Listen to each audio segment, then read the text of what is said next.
Welcome to the Anomalous Black Women Podcast. We're on episode 43. Episode 43. This episode is brought to you by Aisha Inc. and Dr. Johnson's Car Chronicles. Dr.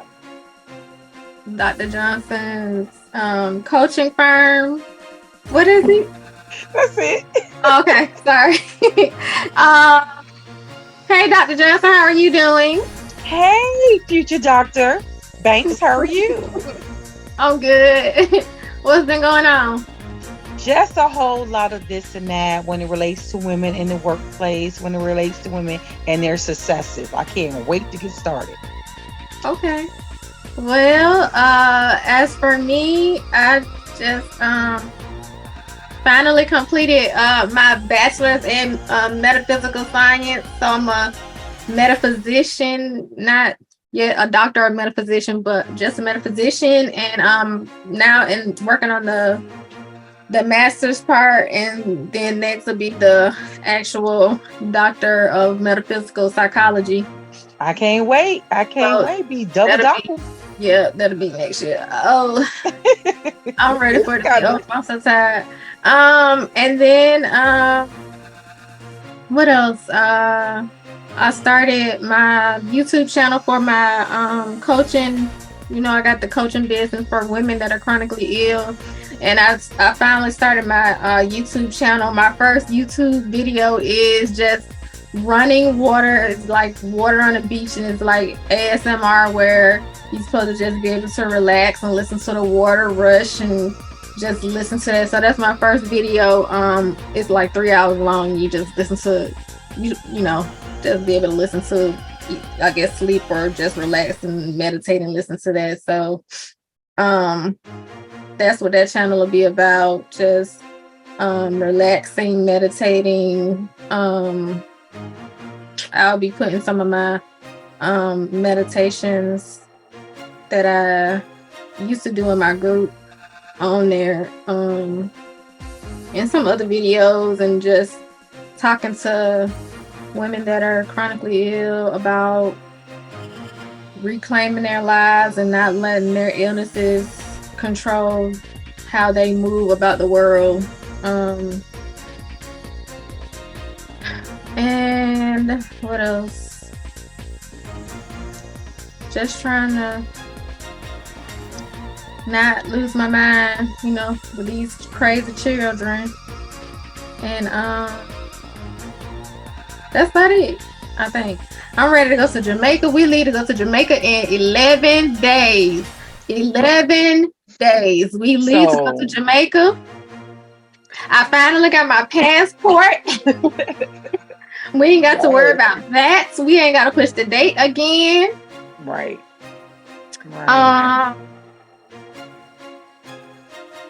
I'm going to see Beyonce in July in Chicago. And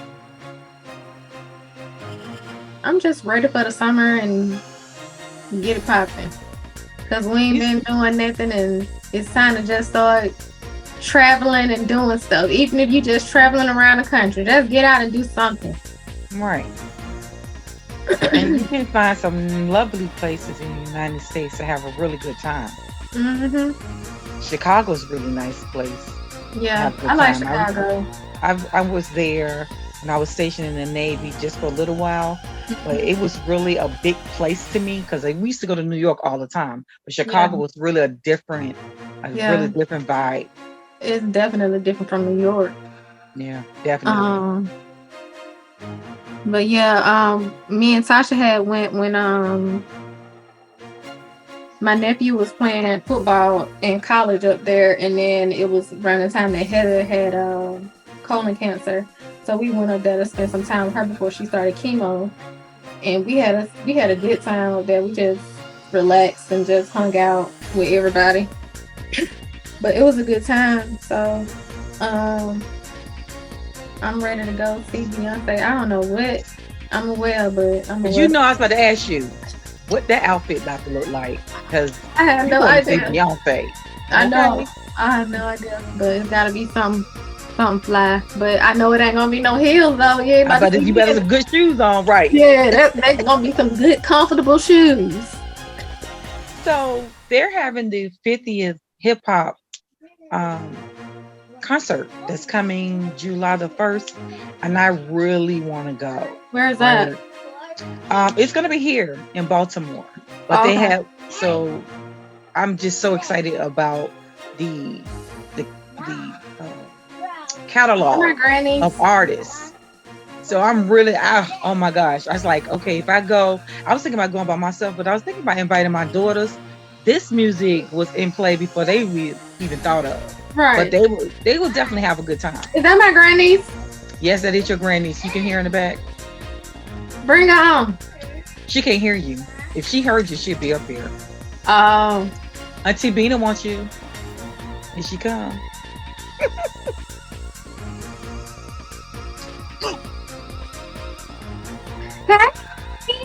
That's me.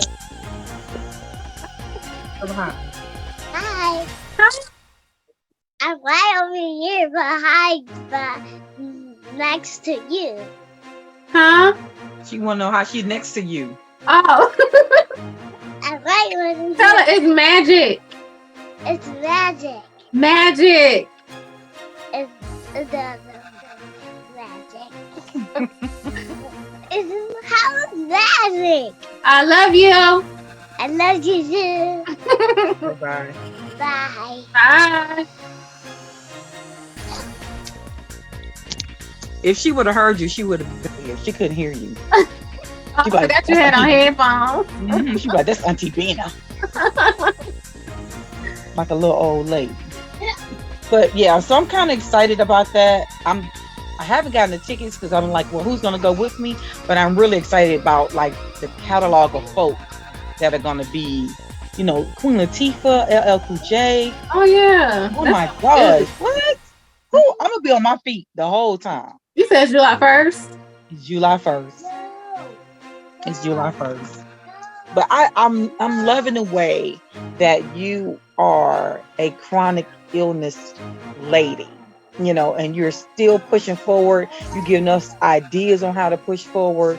You are creating avenues for us. And we want to let you know we appreciate that.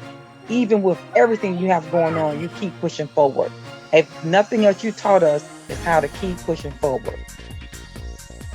Oh, thanks. You're welcome, sis. I try. It's a lot. I'm working on trying to get like my course. I'm trying to finish my course because I have a course that I'm working on that I've been working on forever, for real. That has like, you know, everything that I've been trying to teach in one spot, and people can go through it at their own pace. And it kind of like teaches everything that I've been talking about. And it has like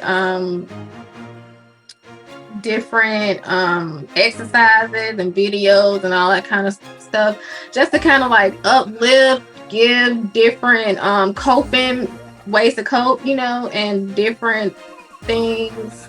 Just, I mean, because I know how hard it is. We all know how hard it is to live with chronic illnesses or just trying to make it through the world, going through anything. It don't have to be an illness. Any type of like mental health issues or any type of hardship, period. So, even though it's for women with chronic illnesses, I think that it could benefit anyone, but it's tailored for women with chronic illnesses. I think I talked to you a little bit about trying to create a syllabus or an online course that can be beneficial with some of the things that you and I dabble in, mm-hmm. or that we live through. I definitely was going to talk to you about that. That's very interesting. Yeah. I mean, I have several different courses in my brain that need to be poured out into something, but you know, there's ADHD in mine. Yeah, just do one thing at a time. Yep.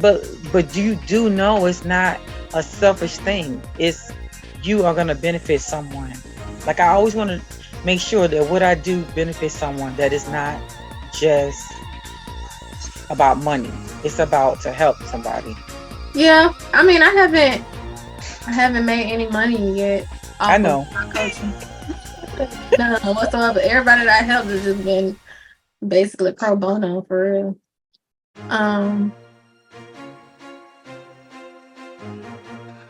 But time, time is money. So may as well start benefiting from it some kind of way. Right. Exactly. You will. Yeah, I know. I mean, I ain't pressed. If I was pressed, I would have been doing it trying to make some money a long time ago. Right. My focus is trying to help people. The money will come. If it's meant for me to make money off of it, it'll definitely come. What's for you is always for you. So that's always my mantra. So what do you want to get into today, Dr. Tanya? So our family are full of women, right? Mm-hmm. So the matriarch of our family is 93. Mm-hmm. So she had 5 children, mm-hmm. and only one of the 5 is a boy, right? So I can see, and my grandfather died, I was probably in the 5th grade, maybe. Mm-hmm. So I was old enough to see the change in the household. Right. So this particular research confirms that Black girls feel the sting of adultification bias identified in an earlier Georgetown law study. Building on its groundbreaking 2017 Girlhood Interrupted study, following the adults view Black girls as more adult-like and less innocent than white girls. Georgetown Law Study Center on Poverty and Inequality today releases a follow-up study that finds Black girls routinely experience adultification bias. Now, our earlier research focused on adult attitude and found out adults think Black girls as young as 5 need less protection and nurturing than their white peers. This was said in a report co-authored by Rebecca Epstein, who leads the initiative on gender justice and opportunity at Georgetown Law Center on Poverty and Inequality. Our new research elevates the voices of Black women and girls themselves who told us that they are routinely affected by this form of discrimination. The center origins in 2017 study, Girlhood Interrupted, the erasure of Black girls' childhood, applied statistical analysis to a national study of adults on their attitudes toward Black girls. It found that adults believe Black girl ages 5 to 19 need less nurturing, protection, and support and comfort than Black girls at the same age, and that those Black girls are more independent, know more about adult topics, and know more about sex than white girls. Now, what's your thought on that? I mean, first and foremost, as a Black girl, I know this to be true. But for Black children in general, that's true. An example is Tamir Rice. But to go back to Black girls, think about R. Kelly and the Black girls that he preyed upon. He would not have been able to do that to white girls. He was only able to do that because they were Black girls. And to this day, those Black girls are villainized by their own people, by our people. They're villainized. They were fast. They were this. They shouldn't have been there. They should have known better. They knew what they were doing. Blah, blah, blah, blah, blah. They were children. But they were prostituted by their parents. Their parents set them up for failure. Regardless, Their parents started them over. I'm not talking about their parents. I'm talking about the way they are villainized by other people. Regardless of if their parents put them in that situation, they are still victims. Right. They are still victims. But their parents is the number one people who set them up for failure. They put them out there to him. Right. No, that's not. I understand that. Right. Yeah, I understand it. But what I'm saying is when they are put out there as victims, they are still villainized. By other women. Mostly. Yep. And R. Kelly is still a martyr for the cause. People are still free R. Kelly. Why? Why should R. Kelly be free? He is right where he's supposed to be. It should be some more people next to him, but he is exactly where he's supposed to be. Well, I think the Me Too movement I was looking at I stay on TikTok because I make TikTok, so I stay on there. But it was a guy that had made a TikTok, and he was playing was it Bump and Grind? No, it was, what song was that? R. Kelly was. It was a one of his earlier songs. I think it was like You Remind Me of Your G. Nah, it was a song in '93. I was in the 8th grade, and it was whatever song it was. He was naming off names, like women's names, and in a song, he named Aaliyah's name in the song. Now nobody paid attention to it because he said it real fast, but the guy played it. And you can hear him say Aaliyah's name. Now, keep in mind, in 1993, I was 14, turning, in that middle range, 13 to 14 years old. Aaliyah and I were born the same year. We are the same age, which means that she was 13. 1993, he's talking about Aaliyah. Okay, so I was pregnant with Bonnie. So Bonnie was born in 95. So this part in between that time frame, they said that he had married to Aaliyah. So I was like, exactly. And so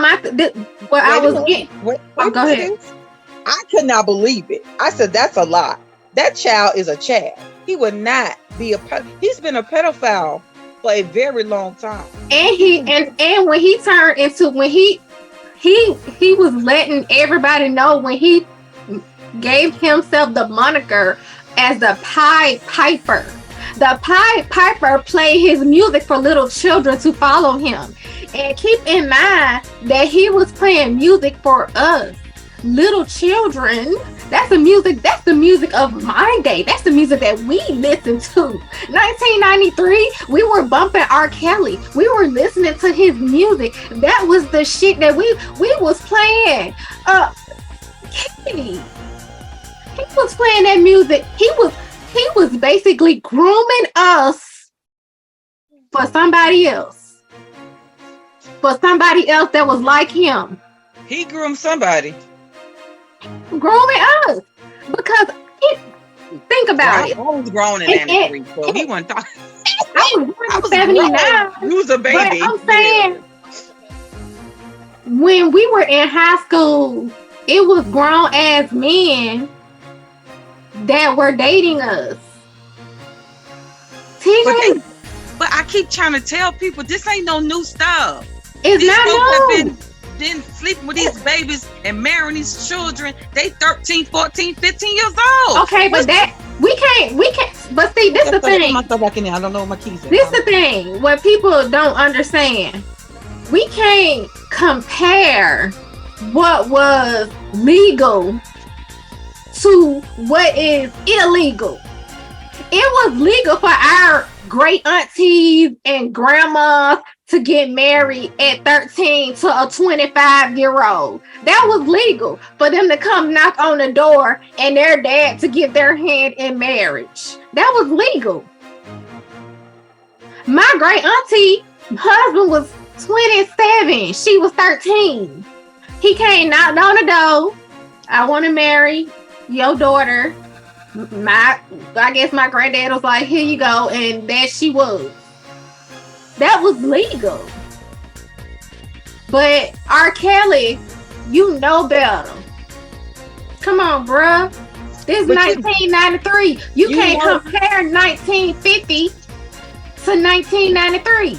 Okay, hurt people. So he was raped. He was I don't care. You cannot care, but this is his frame of thinking. When you do this to a child over and over again, you think it's right. You do the same thing somebody did to you. Be it wrong or right or indifferent. He didn't think it was right. If he thought it was right, he would have did it out in the open. He did. He wouldn't have tried to hide it. He had attorneys with you found my keys? No. They had attorneys with making the parents sign stuff over. It was a bit much. I mean, I don't even think that we got down to everything that happened. Like, I really don't. It's not in me. And my point I am saying is that Madea did not raise any soft babies. Like, she gave them instruction, she gave them direction, and not a whole bunch of nurturing or any of that. Because she didn't get no nurturing. Because I understand that. I'm well aware of that. Our parents give us. Did not get it right. Yeah. Yes, and then I was having this conversation with your grandniece, Moo Moo, about why her mother moves like she moves. Because her mother moved like she moved. Right. And it doesn't make it right. I just wish that we can I just wish we can catch it and turn that thing around. And we are catching it. We are now. Yeah, we are catching it. I mean, it's got to be broken at some point, and we are talking about it. We are catching it. We are catching it, and we are breaking it. We gotta get your girls on here one day and have a round table. No, we don't need your nieces on here, boo. Yes, we do. No, we don't. Yes, we do. They need to keep all that on the inside. No, they don't. When they go to therapy, they need to talk to their therapist. This can be their therapy. This is a safe space for Black women to come and talk about what they need to talk about. It's gonna be when I ain't on here because I ain't ready. They my nieces. I ain't ready. I can't. They belong to me. Yes, they do have your DNA. That's right.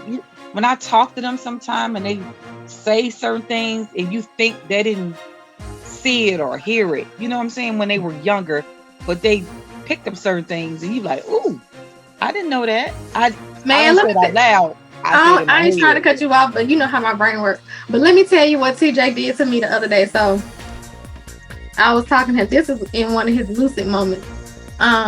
He had taken his medicine and he was like,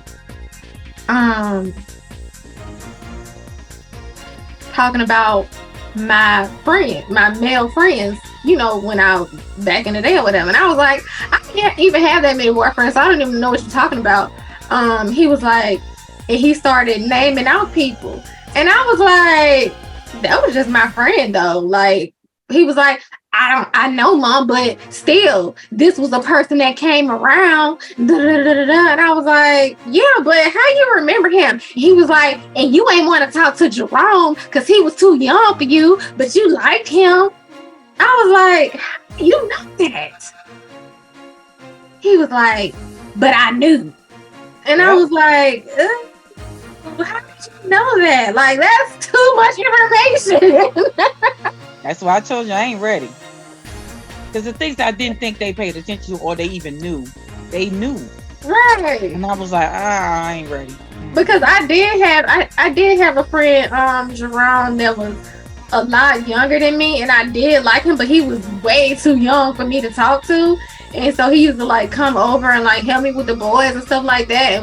And you remember when I used to get them boil things up on my arms all the time? Yeah. I had to have surgery, and he came over and I had to take like that pain medicine and knock me out. He was taking care of the boys. Like I used to always have friends like that, but I didn't know that TJ knew that. You know what I'm saying? But he was older, so I don't know. But you know, I didn't bring like, I only had like certain real relationships. So I did have guy friends. I have more guy friends than I have women friends, because you know how women are. But I don't know. It just made me feel funny on the inside that he knew, that he recalled those guys. That's why I don't need to feel funny on the inside. Okay, I'm not ready.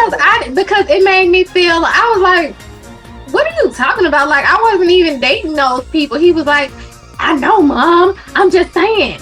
Those guys were your friends, and they came around, and I remember them. And he was like, and you used to talk to G, and I remember G, and I really liked him. And you started dating Chris, and I never liked him. I ain't like Chris. Okay. Nobody liked him. I was like, you know, Chris isn't a bad person. He just wasn't the person for me. You know what I'm saying? Like, he just wasn't my person. And then we got on Lamar, and he was just like, I'm glad you found Lamar, and he's a good person and all that other kind of stuff. That's when he was in his lucid moment, because you know when he in his, because he can't stand Lamar. Don't get a play. Don't play. He don't like Lamar. Okay. So we just got to catch it. We got to get in. I got him in one of his good moments. He said Lamar was a good dad and everything. So we were talking about the other day, like the most mistreated. Yes. Right, when we were saying Black women and children, right? So this is kind of on the same scale. Yeah. Based off of whoever they interview, because that's what research is. They interview, they talk, they get numbers, they get figures, and they put it all together. Right. And if we weren't talking about it, we live in it. Right. You understand what I'm saying? We live this every day, because Moose said that her mother is not touchy-feely. She's not a hugger. She's not. I said, baby, I wasn't a hugger. I didn't figure that out till later. I said, but I'm hugging everything that's walking now. I said, because Madi didn't hug me. Right. Madi loved me. She made sure I had my medicine with whatever activity, she did. She did that, but nobody did it to her. Right. She's 93. Right. I tell her every now. I'm sure she get a lot of love now, though. I'm sure she get a lot of love now. Well, now if she tells from you, from us, right? Yeah. So my kids talk to her. They tell her they love her. I tell her I love her. When I see her, I put my arms around her and I hold her. I don't know what I'm gonna do when she, I don't like talking about it. But I mean, so what I taught them is what I was taught. And I just need to kind of break it up. I said, you just got to stay on your mama, throw your arms around her, tell her you love her. She gonna reciprocate it. Right. But let's go hug her, kiss on the cheek. Yeah, her mama's not like that. No, Malika ain't never been a affectionate person though. Like, I don't even with John though. She was with John. Yes, and that was funny because John made her be affectionate. Like, he did. Hug her, he would hold her hand, girl. She was, I'd be like, Lord have mercy. That looked so uncomfortable. That was a funny relationship. It is. I witnessed that relationship. I know you did. Yeah. Because that was her only relationship that we know of. Yeah. Yeah. Like, and I asked her, did she love him? And she said, yeah. Yes, she did. She absolutely loved did. John. Yes, she did. She had a whole baby for John. Okay. Okay. Yes, indeed. Oh, go ahead, sis. I want no. No, go ahead. I know that my mom didn't get, she was raised by the same era of woman. So she didn't get hugs and all of that kind of stuff. But she tried to break that generational curse some, but she wasn't a hugger like that. My mama was I tell you I love you person though. Like she would tell you she loved you till the cows come home, baby. She ain't gonna a day ain't gonna go by where she ain't gonna tell you that she loved you, but she didn't become very like affectionate until she got older. But like when she was younger, she wasn't very affectionate at all. Did you see that? Did you see that in your aunties as well, or sisters? Probably. I don't remember. I wasn't really around my auntie Nessa like that, and my auntie Candy, she like my sister kind of, you know what I'm saying? So we used to hang out. So it's a different relationship. I don't know. But I know that I'm not a lovey-dovey person, but I just kind of think that's just my personality.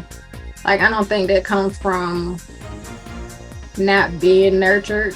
I just think that's just who I am as a person. I don't know. It may come from me. You love the babies. You love all of your nieces and nephews. I do. I love much love to you. Give them all the hugs. They stay at your house. They eat your food. You do everything for them. So I think you are a doer. Like you're a shower and you a doer. You may not be doing no. I hug you every time I see you because that's just what we're gonna do. Mm-hmm. But you a sweet person. I do. I mean, I hug y'all. I'm just saying, like, I don't think that I'm like a lovey-dovey person, if that makes sense. I am like you said with my nieces and nephews. They the bee's knees, baby. I love them, but I don't know. It's just different. It's just like your grandkids. You know what I'm saying? I don't think I'm ever gonna get no grandkids, so they gonna be my grandkids. You gonna get some grandkids. my nephew's gonna give you some babies, girl. But I just think about that, but it doesn't. Do you think it affects how we move about life, though? You know, how we interact with folk at work, how we interact with people in the community. It definitely affects how we move about life. Definitely. Right. Hey, you know what? I also think that how we love on people also depends on their energy. Oh, that's true. You know what I'm saying? Like, some people don't make me feel like I want to be love on them. You know what I'm saying? Like, right. And some people just make me feel like I want to love on them. I guess you're right. That makes a lot of sense. If they standoffish, that's what we used to say back in the day. They standoffish, I'm standoffish. Right. You know, but now we talk about people's spirit and their aura and their energy. Mm-hmm. So we're like, okay, I can get that because I'm not hugging nobody at work. I don't like none of them. They can have all the spirit, energy, aura they can set out some incense. I don't want to be bothered with none of them people. But like you, my family, I was telling your grandniece who I love, like who I care about, is my family. That's you know, like my immediate people, not them cousins that's way down the line that I really don't know. But I'm talking about my children, my siblings, you know, my grandbabies. I'm gonna give them everything I got. Everything I got. Yeah. You know, I mean, I got that from Madil. Yeah. Even though she ain't no hugger. Right. Madil put it out there, boy. Right. Okay. She ain't play. Right. So she taught me how to parent. Mumu said she wished that she could have seen me parent. I said, no, you don't. You don't want none of that. No, she didn't. No, she don't want none of that. But how would you say? I just wanted to see if I could travel back in time. No, you don't. She want to see you grandparents. She don't want to see you parents. You don't want to see Tanya. That Tanya. That one. You talking about what you crying for? Huh? Girl, no. I just thought about that. It's just interesting how she see things from her point. She had a lot to say about her. Extension of home care, Tanya. Oh, no. She don't want that.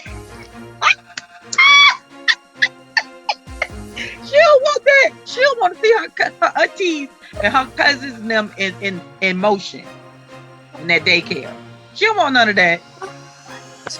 Because Barney and them and Shakira and them are sitting down and tell me start her TJ and Africa did, baby. Don't tell me. I don't want to know. I ain't known in 30 years. You keep that to yourself. I don't want to know. I was about to say, girl, Them children at your daycare, Lord. Ooh, honey. Their mama. Oh, yeah. Mama. Oh.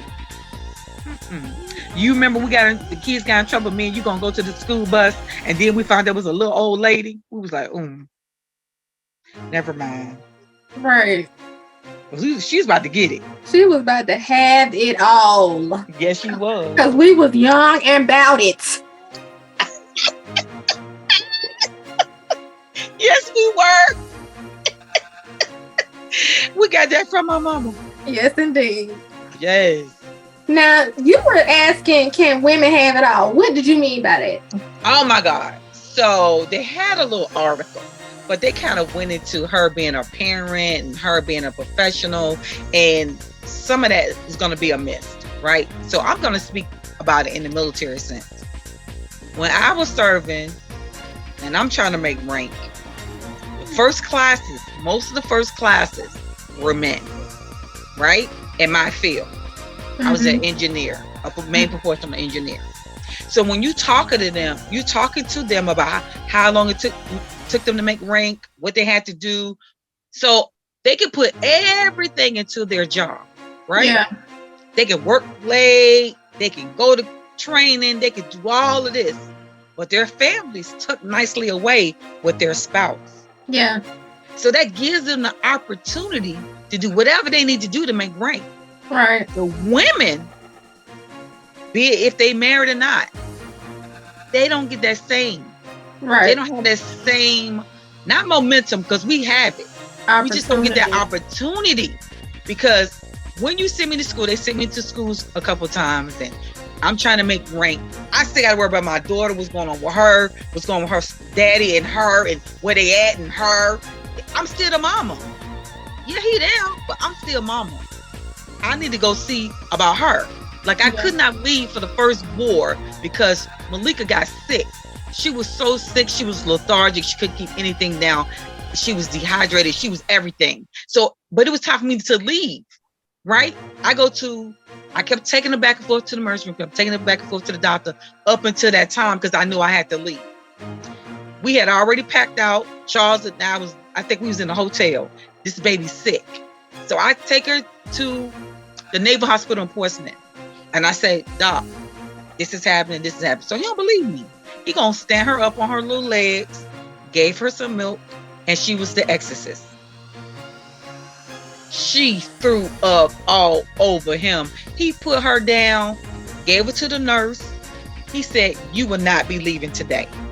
I was supposed to leave the next day. You would not be leaving tomorrow. Call American Red Cross. We had to call the Red Cross. He said, she not leaving. And you signed paperwork, remember that? Yeah. Signed paperwork and said that we are able to leave whenever. Right. I don't know who I had to sign. I think it was Charles. But they's like, no, you're not leaving. Right. So they got her on track. She was, dehydrated, lethargic. They got her together. She was okay in maybe a day, maybe 24 hours. She was better. Then they said, okay, but now you can't leave. You got to go get TAD orders until you get your next flight out. So that kept me from going where I need to go because I'm the mama. Mm-hmm. I'm the woman. Because my priority going to be her. I'm not going nowhere. Y'all can take my ID card. Y'all can take that little bit of check because I need to find out what's going on with her. Right. It's different. Men can have it all. They don't have very much interruption in their success. Women have plenty of interruptions in their success. Well, us, it's our weight. Remember that? We only could be a certain weight when we were serving. Your babies got to be this, that, and the third. You got to sign them over to people. And we just we wasn't allowed that open room to grow professionally in the military. Now, it may be very well for civilian people because if they're good in one area, they're lacking in another area. If I'm good for that professionally in my job, then at home I'm lacking. My kids bad. They doing poorly in school. But if they're doing well in school, then I'm doing poorly at work. What's your thoughts? Because you served the Air Force. You know exactly what I'm talking about. I had to sign your papers. Yeah, you did. That's crazy. I honestly don't think that there's a such thing as a work-life balance.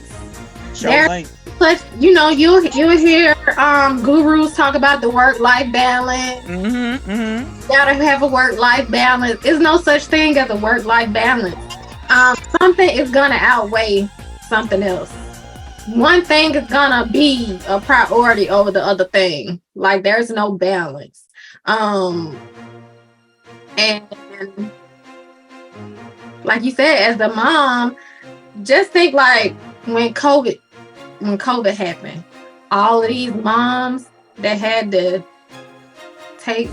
either quit their job or go to like telework or whatever because they had to be at home with their kids because none of the kids could go to school. So you got all of these moms that couldn't go to work. The moms usually always carry the brunt of if something is going on with the child. But I will say that these days there are more fathers that are taking on the stay-at-home dad role. And I know that there are more fathers that are doing like taking on more of the role of the caregiver, but it's still more of the woman that's taking on the brunt of the work. And there, like you said, there's no such thing. Like I said, there's no such thing as a work-life balance. If you're working hard and trying to climb up whatever ladder it is that you want to go, then something at your house is going to be lacking. Either it's going to be your kids or your marriage, if you got one, or whatever relationship you got at home. And if you trying to make sure that your house is good, then you're going to be stagnant at your job. So my only thing is that people should, I'm a big proponent for people to have their own business, because I think that's the only way that you can have some semblance of a work-life balance. Usually when you have your own business, you work more than you do when you go to a job, but at least it's your business and you can do it whenever you get ready. You know what I'm saying? Like, but if you going to a job, if you're going to somebody else's job, you got to go when they tell you to go, and you got to do when they tell you to do. But if it's your job or your business or whatever, you do when you get ready, and you are the one that's calling the shots. And so if your daughter is sick, then you at home and it ain't affecting your business. You know what I'm saying?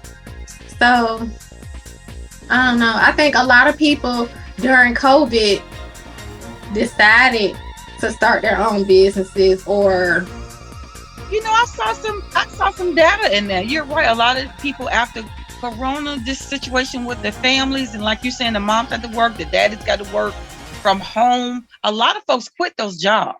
Mm-hmm. A lot of people did not return back to those jobs. Mm-hmm. That's where, and like you said, they found other avenues to make income. Mm-hmm. Like you. Yeah. I don't have no skill set. You a lie and a half. Oh my God. How you gonna sit on this damn podcast and lie? But yeah, I don't know. It's just so many different ways for you to make money. But everybody should always have more than one source of income anyway. You shouldn't just be dependent on wherever you work at to be your only source of income. You should have more money coming in different ways, because if you lose your job, then what? All right. Well, on that note, let's end episode 43. Thank you for Anomalous. Thank you for tuning in to the Anomalous Black Women podcast. Thank you, Dr. Tanya, for your beautiful insights. The Anomalous Black Women podcast is brought to you by Be Aisha Inc. and Dr. Johnson's Car Chronicles. Catch us on the Anomalous Black Women Podcast on all social media, on YouTube, and on your favorite podcast channel. We will have all of our information in the box below. You got anything coming up, Dr. Johnson? No, ma'am. Catch Dr. Johnson's Chronicles on Instagram and LinkedIn, TikTok, Facebook. I'm gonna wear it out. All right, I have all of that in the box below, and my new YouTube and all that will be in the box below. Thank you for listening. We'll catch you guys later.